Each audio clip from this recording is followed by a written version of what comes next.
Welcome to the FODMAP Reintroduction webinar. My name is Marianne Williams and I'm a specialist gastroenterology community dietitian working for Somerset NHS Foundation Trust. You will have already been on the FODMAP diet, and it's really important to know that the FODMAP diet itself is only for 4 to 8 weeks. There are 3 phases to the low FODMAP diet. There's that elimination phase that you do for the 4 to 8 weeks, and then there's this reintroduction phase. The final phase is a personalization phase, and that's where everybody has a personal level of tolerance for different FODMAP foods, and you'll discover what that personal tolerance is by doing this reintroduction phase. So all phases of the FODMAP diet should be done with the support of a registered dietitian. However, we realise that for a lot of people it's not possible to access a dietitian. So we've created this webinar to support patients with FODMAP reintroduction so that they know how to do it and how to do it properly. Why is this reintroduction phase so important? The elimination phase, as I said, must only be done for 4 to 8 weeks. And taking these FODMAPs out can actually affect the good bacteria in your gut. Research suggests that it may have a negative effect on these bacteria. And therefore, it is absolutely vital that FODMAP foods are reintroduced methodically to a level of tolerance after this elimination phase. It's really, really important. I can't underline how important it is that you do start FODMAP reintroduction. After the reintroduction phase, most people will return to a relatively normal diet with an adapted intake of FODMAP foods in order to minimize their symptoms. But as we said, that's the personalization phase, and it's very particular for each patient. One patient may not necessarily tolerate the same foods as another patient, so it's very personal to you. So let's look at the reintroduction process. So the FODMAP challenge or reintroduction process, during this process, you stay on the strict low FODMAP diet throughout. It's a very simple process. You challenge with 1 portion of a set food on day 1, and then you double that food day 2, and you triple that food on day 3. Very simple. If you've got no symptoms by the end of day 3, you remove that food and you move on to test the next food. This process is really useful because if, for instance, you got to, let's say, day 3 before you started to get any symptoms, then you'd know that actually you can tolerate a fair amount of that food with very little issue. This 3-day reintroduction process is really to give you a chance to find out how much you can tolerate before your symptoms return. If you get symptoms at any stage in this process, and I mean very definite symptoms, not just very mild, small symptoms, but very definite symptoms, if you get those symptoms at any stage, then stop at that point, remove the food, wait for the symptoms to pass, and then move on to test the next food. Make a note of what happens with each of the foods, because as you get towards the end, you won't have any way of remembering what happened with those early foods that you trialed. So very important to make a note. If, however, you get through all the way through to day 3 with no symptoms at all, then you don't need to wait. You can just move on to test the next food straight away. The reintroduction process should take about 6 to 10 weeks, during which time you'll remain on the strict FODMAP diet throughout. The aim of this process is really that you're learning your threshold level for each food, and then you'll be better able to control your symptoms in the long term. So a question we get asked by patients often is, do I have to challenge with every single food on the FODMAP list? Well, the very simple answer is no. There are lots of food on that list that you may never eat, and there's no point wasting your time trying those foods if they're never really going to be a realistic part of your diet. The other aspect we're going to cover is how much of each of these foods should I challenge with?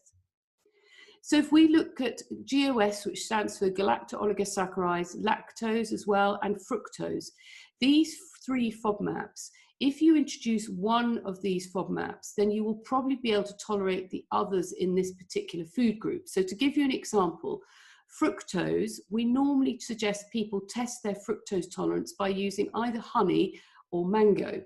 So if you're doing it over 3 days, it would be 1 teaspoon of honey on day 1, 2 teaspoons on day 2, or 3 teaspoons on day 3. And if you were using the mango, it would be 1/4 of a mango day 1, half a mango day 2, 3/4 of a mango on day 3.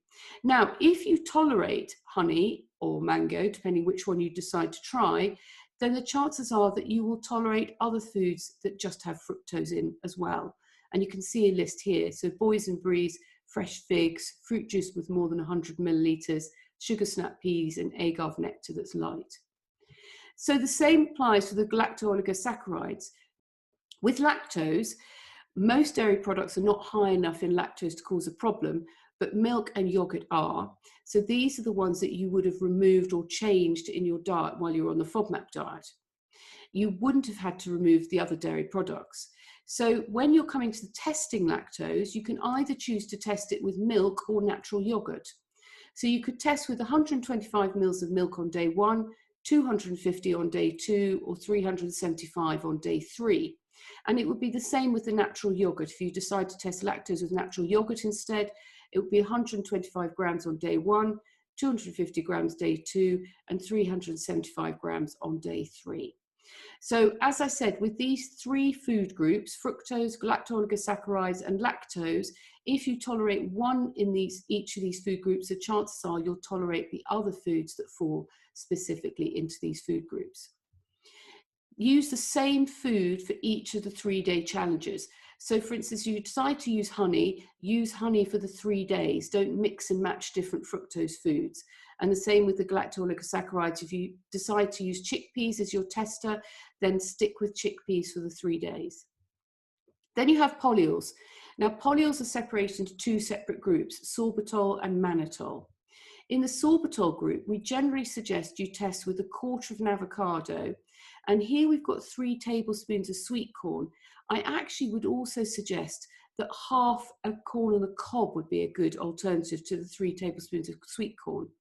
So for instance, on day 1, you might have 1/4 of an avocado, day 2, half an avocado, day 3, 3/4 of an avocado. If you're using corn on the cob, it would be half a corn on the cob day 1, 1 full corn on the cob on day 2, and 1.5 corn on the cobs on day 3. And here are some of the other foods that only have sorbitol in as well. So apricots, blackberries, coconut, lychees as well. Mannitol is one of the other polyols, and we generally suggest you use celery or cauliflower or sweet potato to do the test. So for instance, with celery, it would be 1/4 of a celery stick on day 1, half a celery stick day 2, and 3/4 of a celery stick on day 3. And the same principle if you decided to use cauliflower or sweet potato. And the other food group there would be mushrooms that you could try for mannitol. Use, as I said before, the same food for each of the 3-day challenges.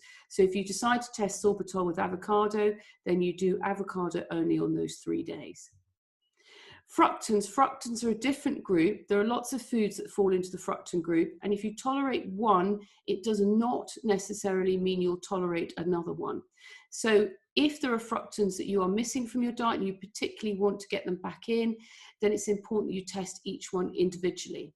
But there are 3 major fructans that I want to go through specifically. So bread is one. It's going to be very important for a lot of people to get bread back into their diet. So we suggest you do 1 slice on day 1, 2 slices day 2, and 3 slices day 3 as your test.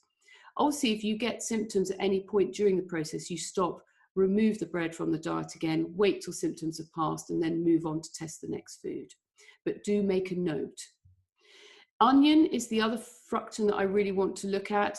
And because even if you don't eat onion particularly, you will find it cropping up in meals, particularly when you go out and eat or if you're at somebody's house eating. And you need to know if somebody's put a little bit of onion in a meal, do you need to worry? So the test that we suggest is 1 tablespoon of onion on day 1, 2 tablespoons day 2, and 3 tablespoons day 3. What I generally suggest is that you have a low FODMAP meal, such as a stew or a casserole or a bolognese, and in that you would put 1 tablespoon in the whole bolognese or casserole or stew. So if you were making a bolognese, there would be no other FODMAPs in that apart from your tablespoon of onion.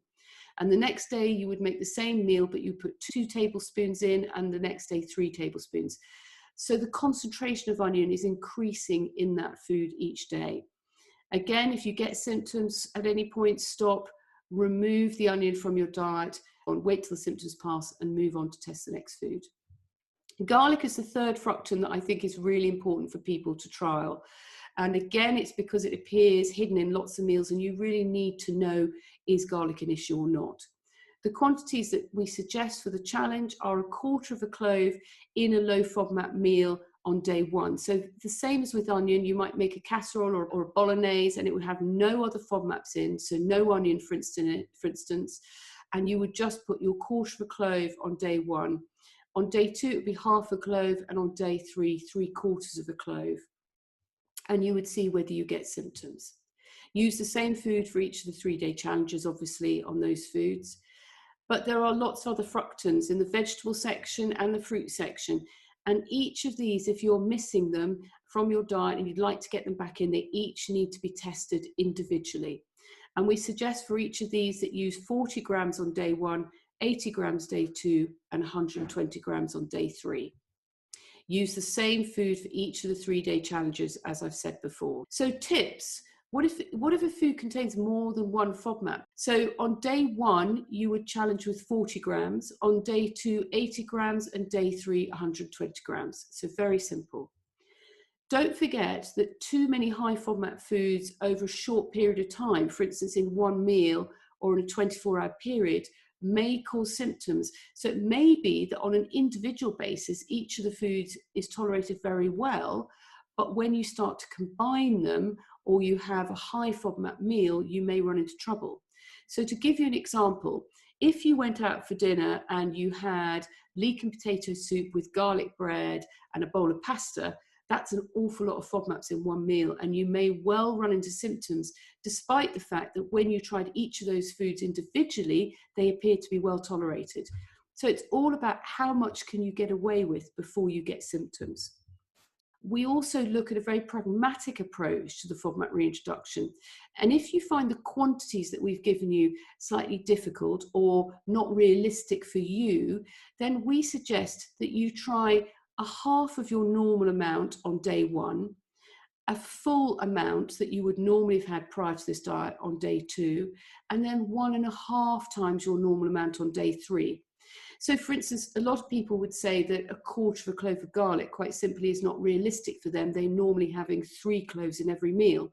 So for those people, they might actually have 1.5 cloves in a meal on day 1, their normal 3 cloves on day 2, and 4.5 cloves on day 3. So it really is looking at what is the best way for you to reintroduce. There are no hard and fast rules to this process, and every single person is different. So in the long term, it's really important to personalize your diet. So a lot of people will end up on what we would call an adapted FODMAP diet, where they've got most FODMAPs back in, but there are several FODMAPs that they have to be careful of, they don't eat too much of, and they're careful not to have too many FODMAPs in one meal. But it is really important to get FODMAPs back in your diet to keep your gut bacteria healthy. So we would suggest including FODMAP foods regularly to the level that they're tolerated. So if you tolerate food after you finish the whole reintroduction process for that 6 to 10 weeks, when you start to reintroduce foods, make sure that you regularly introduce the ones that are well tolerated. Test mixing and matching your tolerated foods as well. If a food causes symptoms if it's eaten every day, then reduce it perhaps to just 3 days a week, and you may find you tolerate it better when it's eaten less frequently. Include a problem food perhaps within a meal, and that may be better tolerated. So when you try it on its own and it causes problems, it may be that if you have a small amount as part of a larger meal, that it's actually better tolerated. We hope you found that helpful. Please see the further information handouts in the IBS section of this website. Above and beyond that, there's an excellent book produced by Lee Martin, who is a specialist gastroenterology dietitian, and that's called Re-Challenging and Reintroducing FODMAPs, a self-help guide to the entire reintroduction phase of the low FODMAP diet. That's a really helpful book if you're still struggling with the reintroduction phase. So thank you very much for listening, and goodbye.